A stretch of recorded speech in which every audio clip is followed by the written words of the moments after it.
Alrighty, welcome back to the channel. Thank you so much for clicking on today's video. Today is going to be very different from what I normally do on the channel. I'm actually going to be talking about myself. This is something that is really a big deal for me, and it's also very interesting to me. And so as I'm sure you could probably tell by the title of this video, whatever I end up titling it, I wanted to talk about my transition from being what I would say a very strong, like sold out Christian person to what I would call myself now, like an atheist, agnostic, maybe depends on how you decide to define the term. And so the first thing I want to talk about is like, why am I making this video? And I think the reason that I wanted to do it, I actually did a kind of a similar video a few years ago, but I feel like my ideas and the reason that I believe what I believe now, I don't want to say it's changed, but I understand it a little bit better now. And I also wanted to use this video as a way to maybe explain a little bit more about me as well, but just talk more about the journey from being that Christian young man that I was to, the atheist that I am today. I want to make it very clear, this video is not me trying to attack anyone for your faith. This is not what I'm trying to do. I'm not trying to make anyone feel bad for having a specific faith that they believe in. This is just me trying to share my story. If you see me looking off screen, it's because I do have a lot of notes that I wrote down, which is not normal for me with videos like this, but there is just so much that I want to get into, and I just want to make sure that I don't forget anything. So that's why I will be looking over there. Another thing that's been really cool for me is watching other people kind of talk about this journey that they've been on as well. Other people that were Christians or Muslims or whatever, religious experience they come from to becoming an atheist. I just feel like it's very interesting. And so I thought, might as well throw my hat in the ring and really share my history in a way to kind of connect with other people that maybe have similar stories. It just sounds like something that I wanted to do, so here we are. My dreams and aspirations for my band is I want us to get famous and have a lot of fans and bring the glory to God and just worship God while we play guitar music. So going back to, the beginning, I think the only way that I can truly tell my story is talk a little bit about my mom and my upbringing. And so growing up, I had a really hard life. And a big reason for that was my mom had a very hard life herself. And she went through a lot of stuff that I'm not going to get into. It's not my story to tell, but that stuff led her to being a drug addict. And her being a drug addict led to me, my brother, and my sister. I have a lot of other siblings as well, but my brother and my sister are my only two full siblings, right? Same mom, same dad. We ended up getting taken away from her. And we were in foster care for a year. Luckily, we were put with our uncle at the time, which was our dad's brother, which was very crazy that he did that because we were not super close, but we were with him for a year. And in that time that we were taken away, my mom ended up going to what was a Christian rehabilitation center. And at this Christian rehabilitation center, it was called Calvary Ranch. She ended up getting clean, off drugs, and got us put back with her, which is not super normal with CPS, especially in California. A lot of times when kids are taken away from their parents because of the stuff that my mom was doing, usually that just means that the kids aren't going to be going back. And we were put back with her after a year, which, was really cool. But growing up, because that happened when I was really young, 3 or 4, growing up, we went to this place called Calvary Ranch, which is where my mom got saved, got off drugs, and it was drilled into my head. That sounds negative. I don't mean it in a negative way, but it was just very much so. My mom would say it all the time. There is no way that I could have gotten clean. This is my mom saying this, right? There's no way that I could have gotten clean if it wasn't for, God, right? Like that's the reason that I was able to do this. And so I grew up with this very strong belief, and not even just belief, but it was almost like a fact, right? That God obviously exists, because if he didn't, I would be who knows where, right? I don't know where I would be. I don't know who I'd be living with. I don't even know if I know my brother and sister really, because I might have gotten put in the system and we would have all gotten split up, right?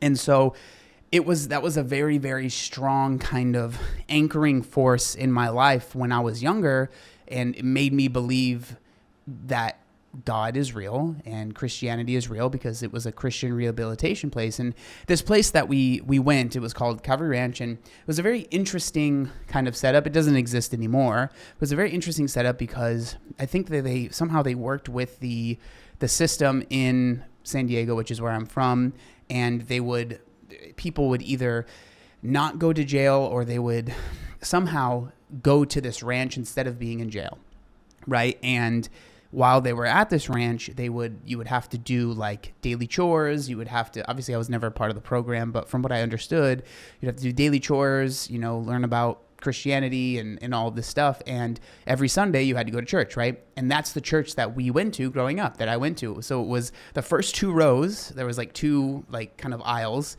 The first two rows on both of them were they called them the brothers and the sisters, right? And so the brothers were all the guys that were in the program.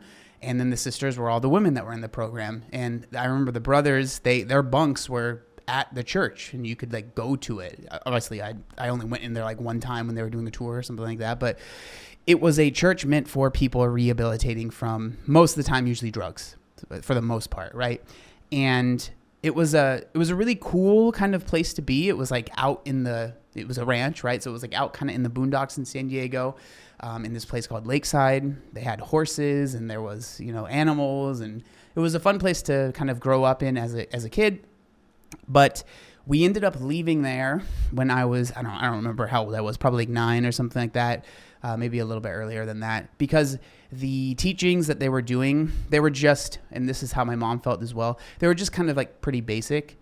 Because they pretty much focused, there was always new people coming into the program, so the teachings were always almost the same stuff over and over again, right? And so my mom kind of decided, hey, I want to try and find somewhere different for my kids to be able to, because they didn't really have any sort of youth program either. So she wanted to find a place for her kids, me, my brother, and my sister, to be able to be around other kids that were, Christian, and also in a better environment that was more made for the youth. And then we ended up going to, I don't really want to use the name of this church because it is still around. The experience I had there wasn't the worst in the world, but it certainly wasn't the best. But it was what I would consider kind of like a mega church in San Diego. Not the biggest church in San Diego, but a pretty big church in San Diego. So we started going to that church. At this new church, they were very focused on youth. That's still something that they kind of focus on to this day. And I remember I thought it was like the coolest thing ever. It was super cool. They had like, groups for elementary school kids. They had groups for middle school. They had groups for high school. They had groups, everything was kind of separated and in its own way. Preschool, every age group had its own group, which was really cool for me coming from a church that was like, basically, if you're not an adult, you're in this room, regardless of if you're 16 or if you're 3 years old. Like it was all kind of, they were all together. So I remember at this church, I thought it was really cool. This is kind of off topic, but I remember one of the first experiences I had there. This is just so funny. I remember I was at one of the groups and I was wearing a shirt that I got at Hot Topic, and it was from the band Korn.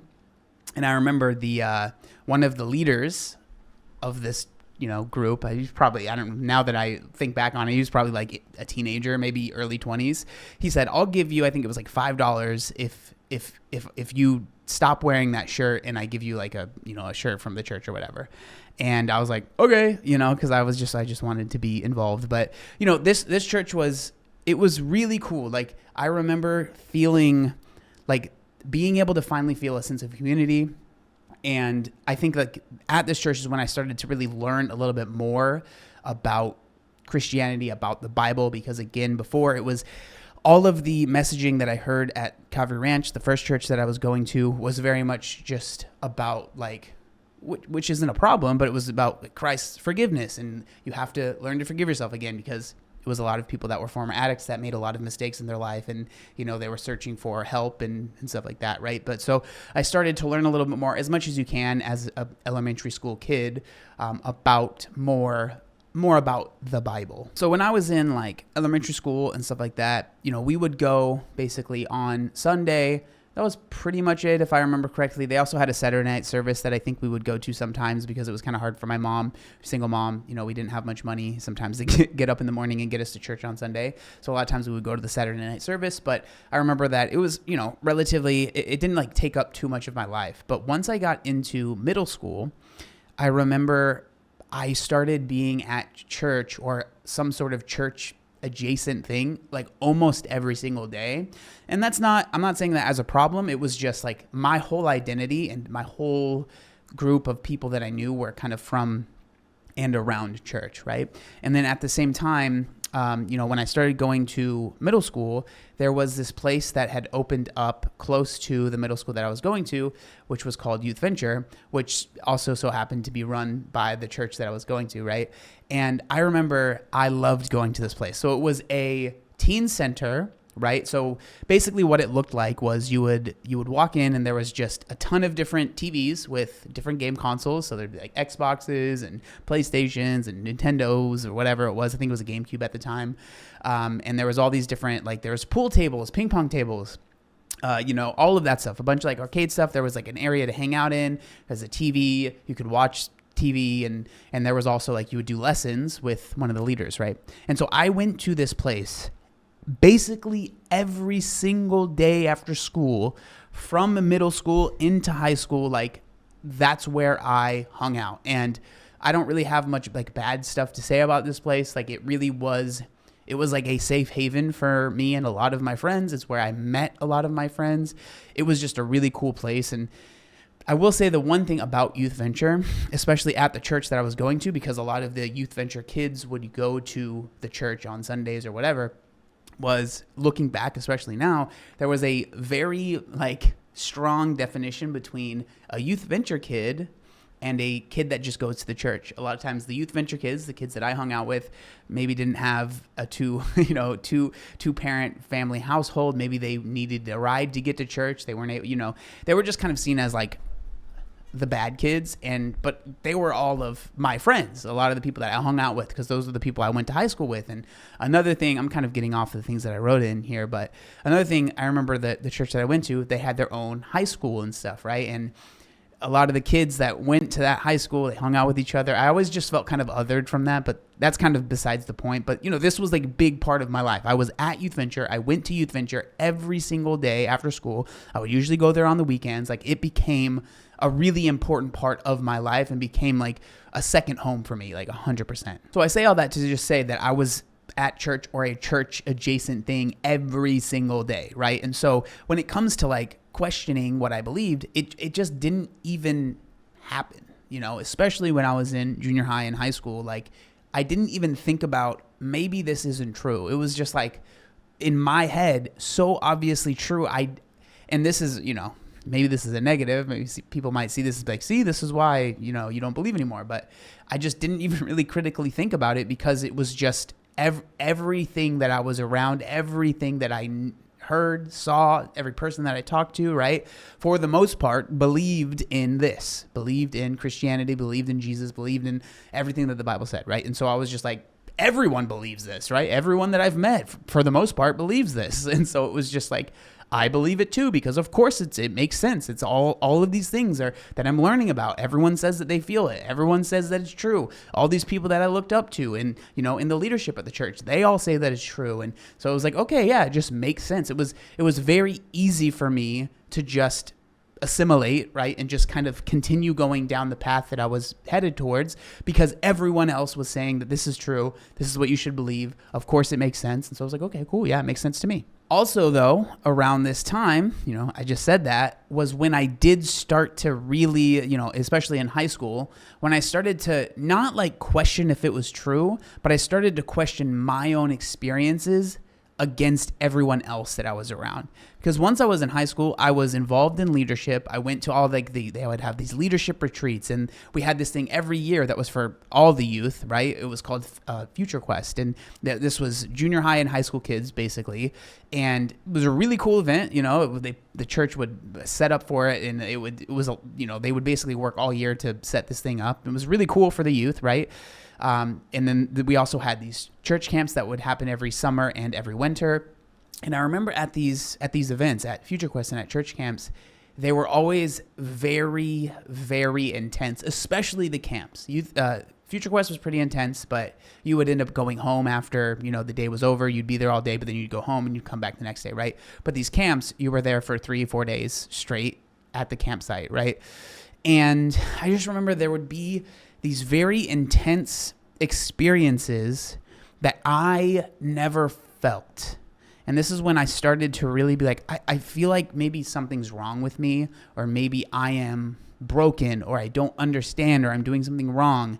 Because people would say, oh, high schoolers and stuff, they would say, I had a message from God and God spoke to me. And I just remember being like, brother, I have never felt that. Like, I've never felt touched by an angel, I've never felt like anything otherworldly other than, and this is important, worship. And worship was such a huge part of, for me, Christianity. I still love, right? But I loved worship. And I went to a, non-denominational evangelical church that had basically a rock band on stage and long worship sessions that would last a long time, especially at these camps. Sometimes they would last hours and hours long, right? And I remember just loving it so much. I am a drummer, right? But music, even before that, because I didn't start playing drums until I was in 10th grade, but even before that, music has always been such a big part of my life. I've always really loved it. And worship was always something that it was like the way that I feel during worship can only be expressed via some, God making me feel this way, channeling it through me, right? Because there's no other explanation.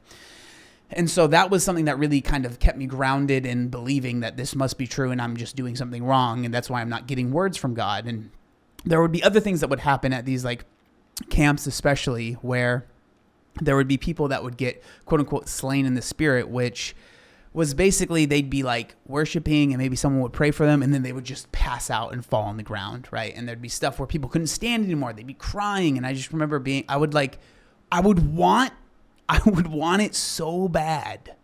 Like I cannot express it. I cannot explain it to anyone.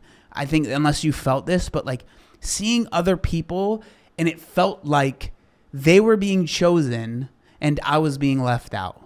And it just sucked, man. I felt so left out about this thing that I was like, I want this so bad. I'm at church every day. I feel like I do everything I'm supposed to. I read the Bible. I memorize the verses. I try to do everything that I am supposed to do, right?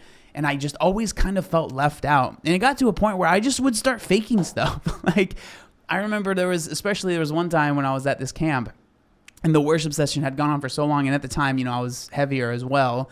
And standing for that amount of time hurt. So I just ended up like faking being slain in the spirit. And I just laid on the ground because I was tired, and it was just weird because like there was seats, but it was almost seen like if you were sitting down, like you didn't care. That's the kids that don't actually care. And I wanted to be the kid that really cared, right? And so like I would always try and stand up for the whole time of worship. And again, I enjoyed worship. I really liked the music that was playing, the drums, the feelings that I would get. And like I remember I would even have like leaders that would say like, oh man, you're so great at worshiping. Right? That was like a compliment to me that felt like it meant a lot to me because I loved doing it. It was something that I really enjoyed. But I just remember I remember I was part of this leadership group. I don't remember what it was, but it was like over summer. It was like a few days long. And we were supposed to like, pray to God. And then if we had some sort of message, tell it to the person that God gave us the message to. I just remember like basically making something up because I wanted everyone else was doing it. And so I wanted to be a part of it. And I was just like, yeah, God said that just keep this is the most basic stuff, right? I don't even really remember, but it just wasn't true, but I wanted to be the same as everyone else. So I almost forced it to be true by just doing it. Right. And I just remember I still believed fully. I still believed that all of this stuff is true. I still believed all of the things that I was learning in the Bible were true.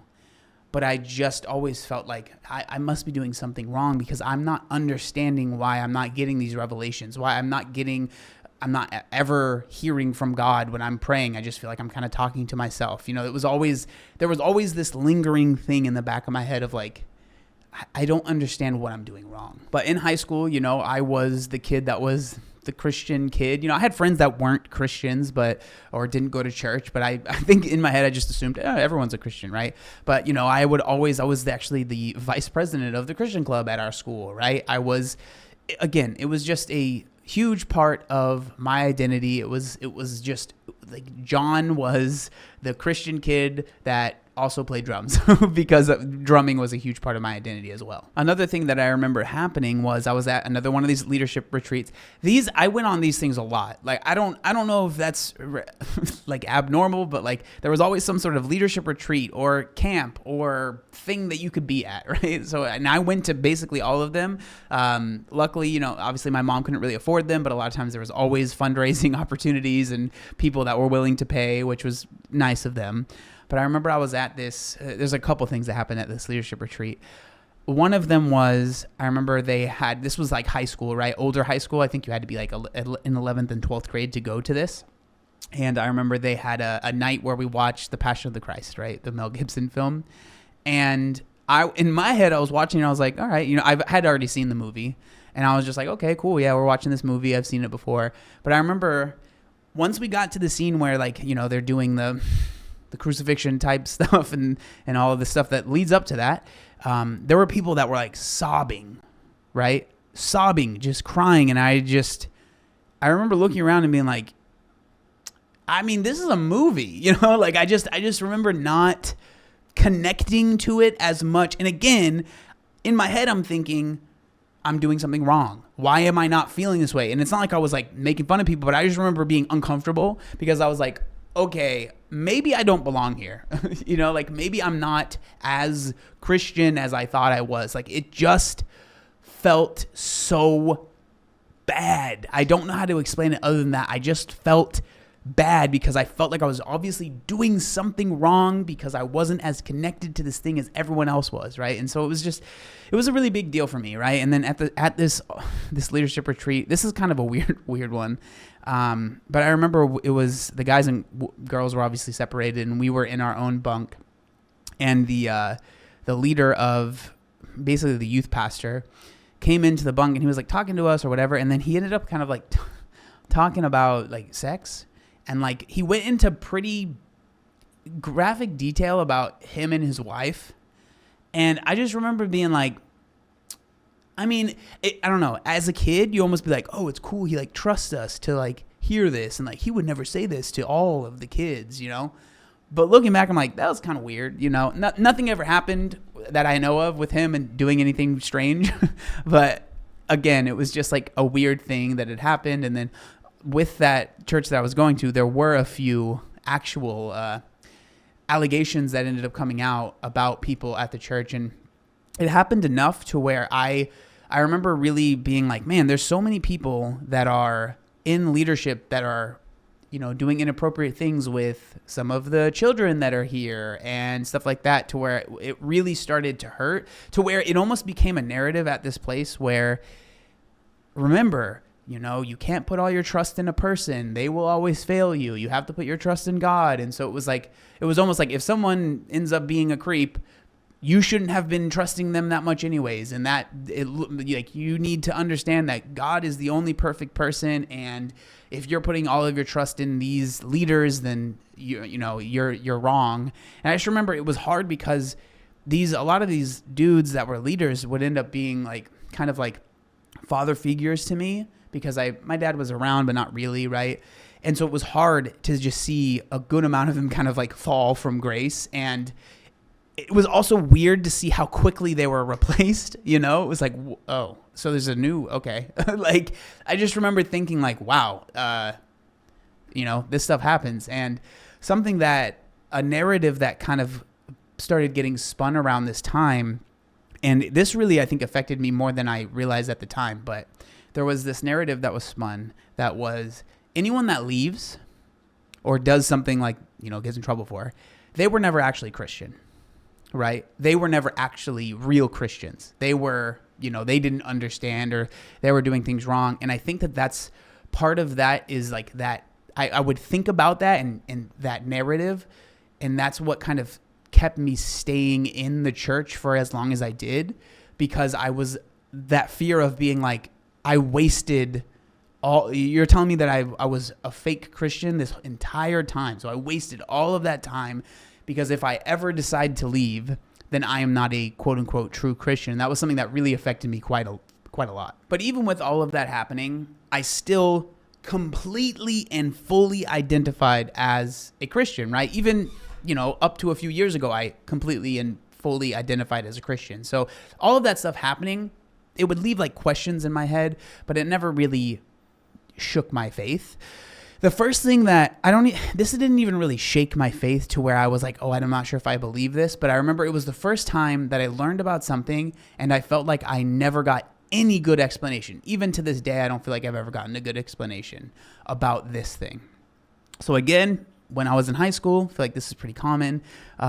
You start to you're developing your frontal lobe. You're able to kind of understand things a little bit more. So you get into a little bit more deep of the stories and the different things that you learn about with Christianity and theology and stuff like that, right? And I remember I was at this a youth group, and one of the leaders did a message about predestination.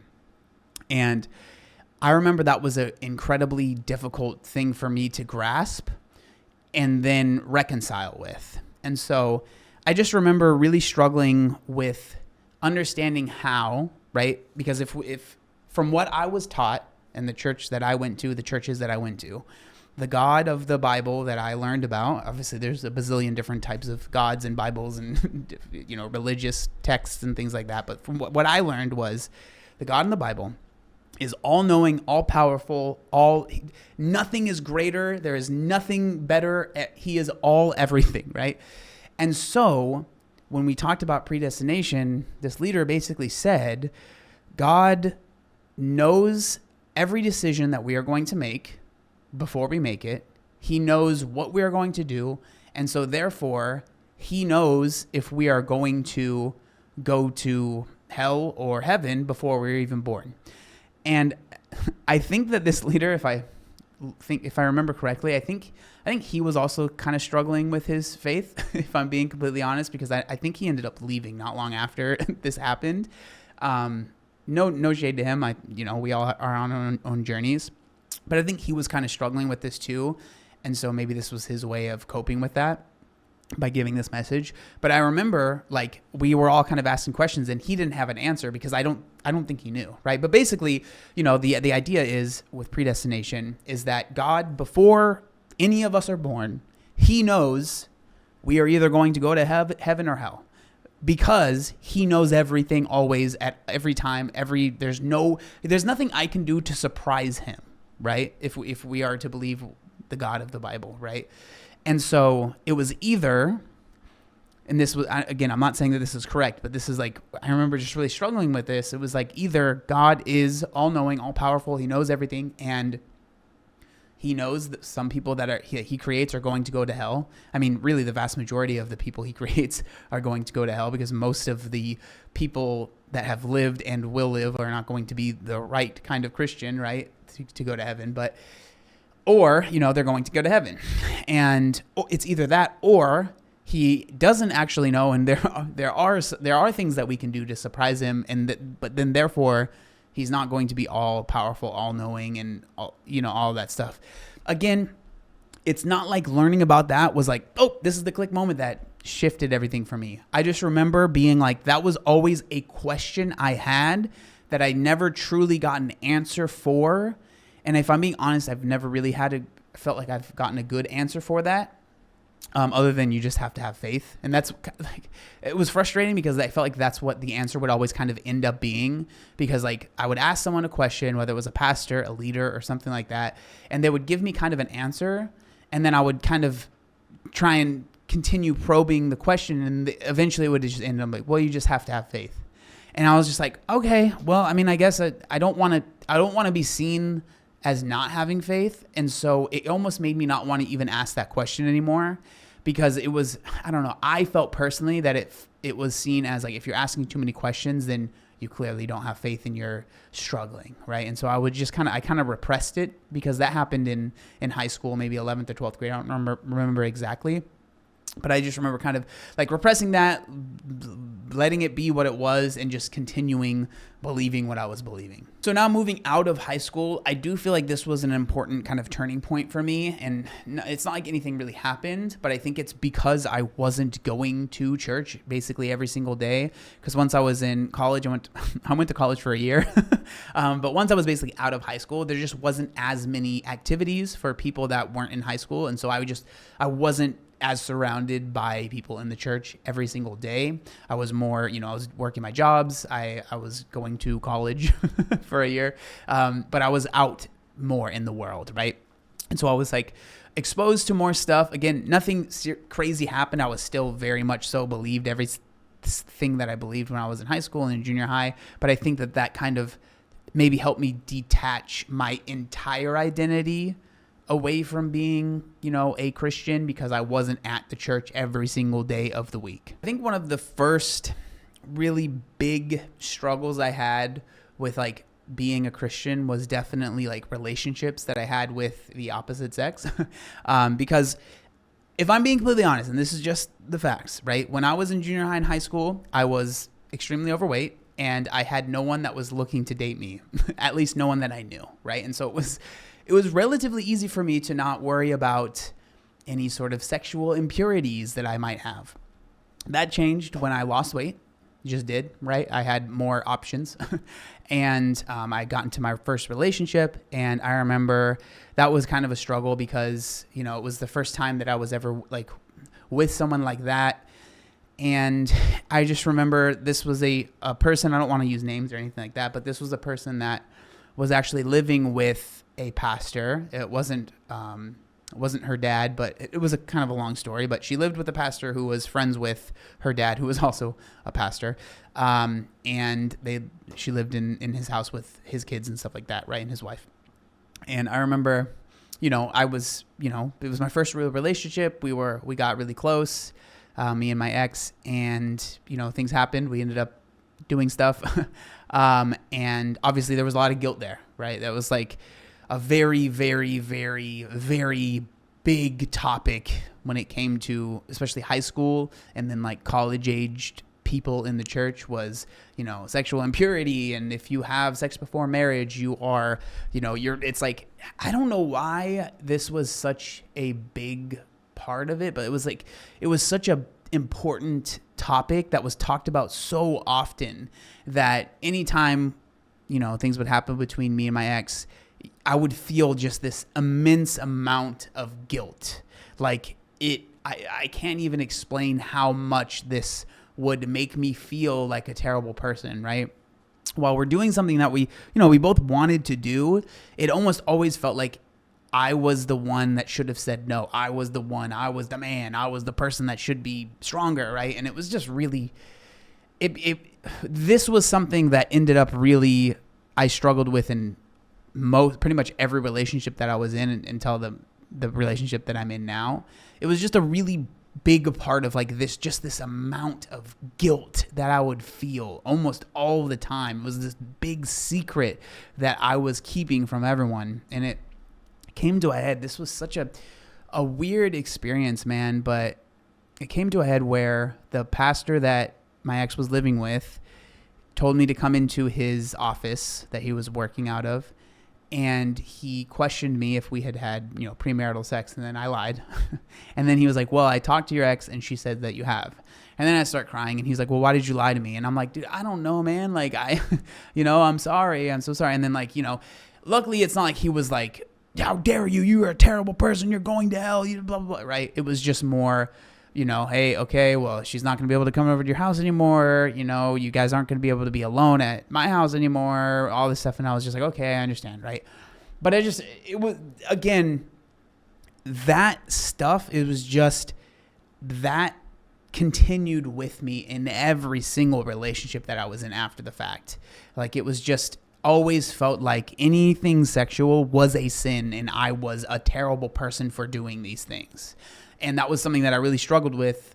And honestly, it's still something that affects me to this day. I don't want to get into it, but it's still something that I struggle with to this day, 100%. With all that happening, though, I still very much so considered myself a Christian. And it was a big part, again, of my who I was. And I remember I actually got into CrossFit around this time. I think I got into CrossFit around 2016, 2017.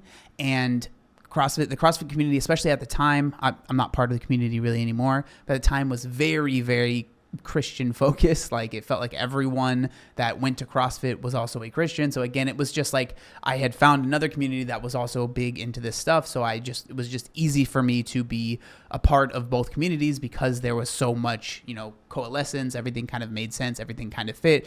So, I kind of continued being like a Christian up until I don't even know when I would say that things really changed for me, like the exact date. There certainly isn't an exact date when I realized, I don't think I believe this anymore. But I would say like things started to change definitely around the 2020, around the pandemic. And I think a big part of that was the BLM stuff that was going on, as well as the arguments that people had for and against vaccines and masks. And I honestly don't even want to talk about it because it's still a huge thing that I just don't even want to get into. And then on top of that, the relationship that I was in, that I'm still in, the person that I'm in a relationship with now, Amanda, she is also an atheist, right? Which I didn't realize.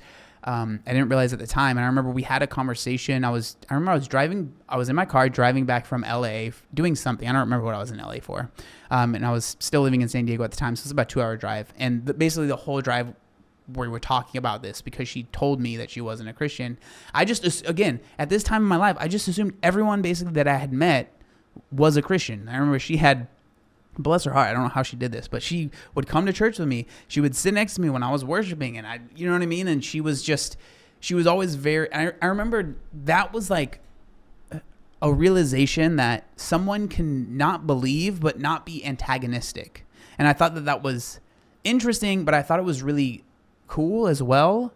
And it was just, I felt like, because growing up, I remember being like, really feeling like, we're so persecuted as Christians. Everyone hates us. Anyone that's not a Christian is going to, slander you and say how stupid you are for being a Christian. How could you believe that, you idiot, right? That was this like archetype that I believed that's what everyone was. That's what everyone thought, and realizing that the person that I loved and the person I was in a relationship with wasn't a Christian, but also wasn't a terrible, evil person, made me realize, it's not as simple as Christian good, non-Christian, all bad, terrible, with terrible morals, and they hate everyone, right? And so that was a really big, I think, turning point for me, not to be like, I don't believe this, but it helped me realize that someone could be not a Christian, but also not be a terrible person. But that was before the pandemic had happened. But I think like when the pandemic happened, it wasn't like immediately I was like, I don't believe this. But I remember, I think a big part of this was because I was at a different church now, and I remember, they listened to all of the guidelines. Okay, we're not going to meet in person. And so we didn't meet in person anymore. So it was only like online.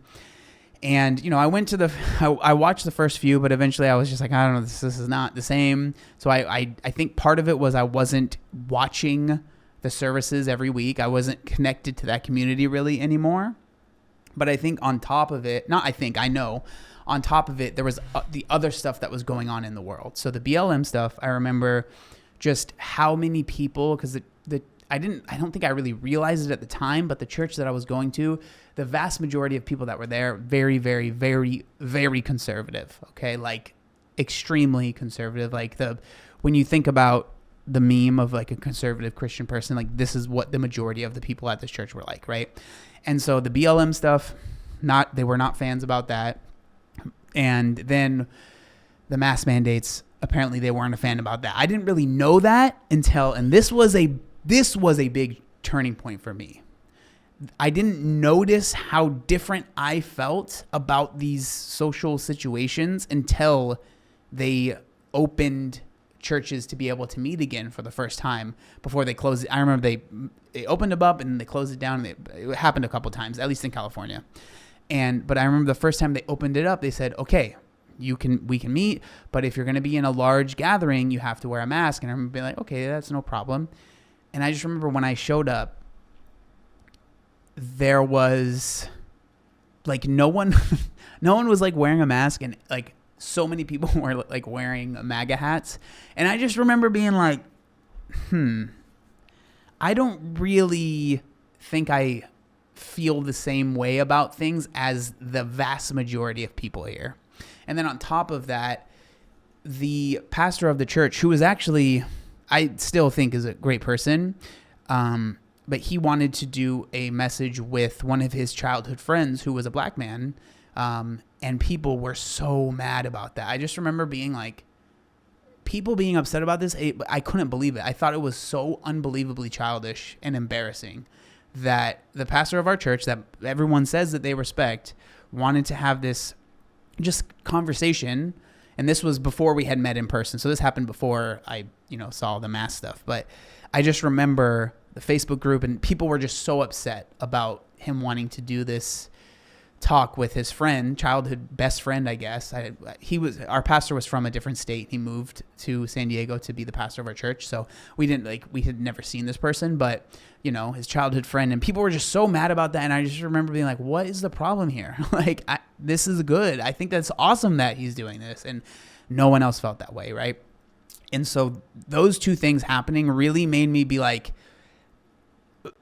it didn't make me be like, oh, I'm definitely not Christian anymore. But it made me be like, I don't want to go to this church specifically anymore, because I clearly disagree with the vast majority of what the other people at this church believe. So that brings me kind of to the first time that I made a video like this.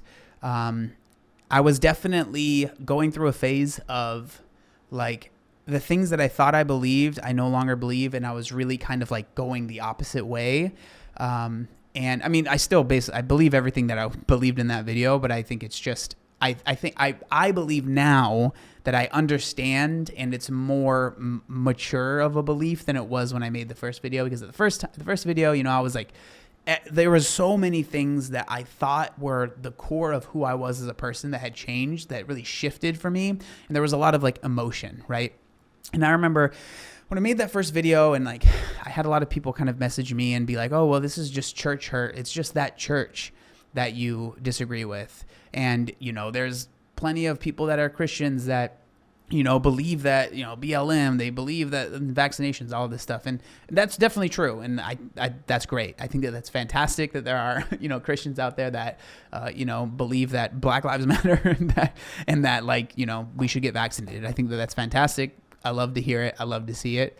But I think like where I'm at now, I've watched a lot of content about just, different atheists kind of talking about their beliefs, different like debates. And I'm at the point now where it almost has nothing to do with the emotions that I was feeling at the time when I first was like, hey, you know what? I don't believe this. I don't want to be associated with these people. It was definitely a very emotional time for me. Right now, it's just more, I don't believe in any of the stories, and that's kind of how I feel that they are, the stories that I learned about in church, especially like the Old Testament stuff with like a flood that took over the entire world, and then, someone built a boat for that flood and they sailed across the, I just like so many different things like that I just don't believe. And then the more that I hear about how many just different religions there are across the globe over time, all the Egyptians, all their different gods they believed in,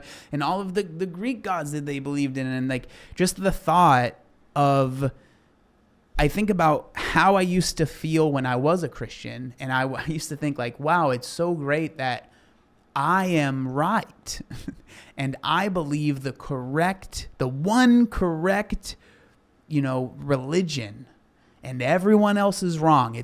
I'm just so lucky. And I remember I used to think about like atheists, wow, they're so full of themselves that they can truly think that they know that there is no God. And like for me, the way that I see it, and that's why maybe you would say that I am an agnostic or an atheist. I don't really know. Everyone has kind of their different, the way that they explain what they are. But I just believe that no one knows. Like that's kind of, I think like, I feel like everyone wants to try and in every different culture that's existed in the world, right? We all want to explain our situation and understand why we are here and understand why we are, sentient beings compared to like other things on the planet, right? But I think that it's just us as humans trying to explain things that we just don't fully understand. And that's kind of where I'm sitting. I don't claim to be the one that's correct and I need to change everyone and make everyone believe what I believe, because if I don't, they're going to go to hell. The more I think about just so much of what I thought of as a Christian was based on not wanting to go to hell. And I was taught about this perfect, loving God that loves all of his creation so much, but it was at the same time that God is going to send the majority of the things that he has made to hell to burn for eternity, right? There's going to be a gnashing of teeth for eternity. There is no end for you, right? Just because you happen to be born somewhere where Christianity hasn't spread to, you are now going to be going to hell. Or because maybe you've heard about Christianity, but the place you live is, maybe it's Islamic or it believes in another God, and that's what you've known your whole life, and so you fully believe that, you're fully devout. But too bad, you're going to go to hell for the rest of your life. Like, the way that I see it now, if that is the God that I am expected to worship, I don't want to worship that, So it's just like, I'm just going to live the life that I have, that I know is here, to the best of my ability, try and be the best person that I can and help people where I can, and not expect anything really from anyone, and not think that there is some, outer force, outer God that is pulling the strings of my life or pulling the strings of other people's lives. So I think like where I'm sitting now, there was a time where it was like, the thought about going into a church was like, oh my God, I don't think I could do that. Now where I sit, like, I have no problem going into a church. I've actually been asked multiple times to play drums for the church that my brother, he was the worship leader at, and they knew that how I felt, and they were still okay with it, right? And I honestly enjoyed like getting on stage and playing drums for people. I felt a little bad. I was like, I don't know.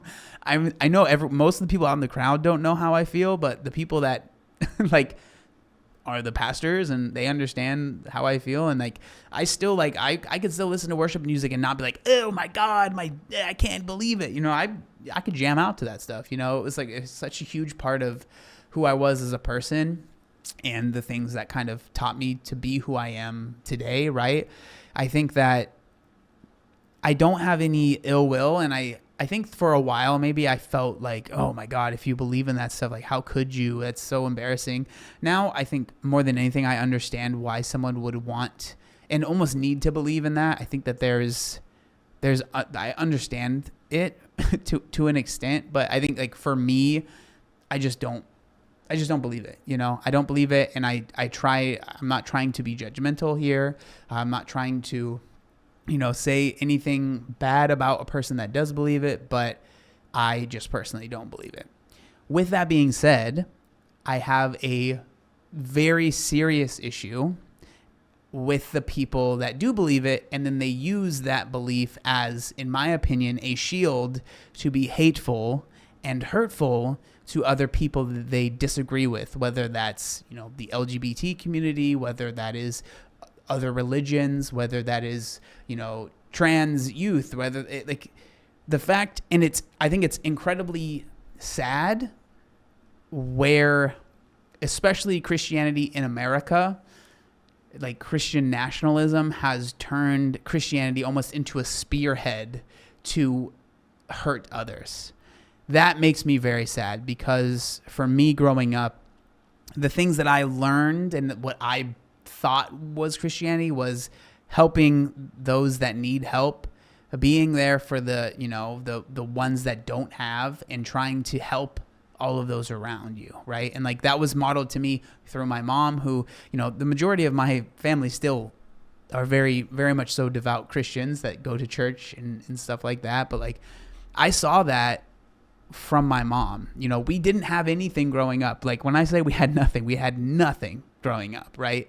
But she still, like, we would bring people in that had literally nothing, that were living on the streets, and we would bring them into our house when we didn't have anywhere for them to sleep, but they could sleep on the ground, like that. My mom modeled that so much when I was a kid, and like that's what I saw. That's what I believed, in Christian values. That's what I thought should be modeled here.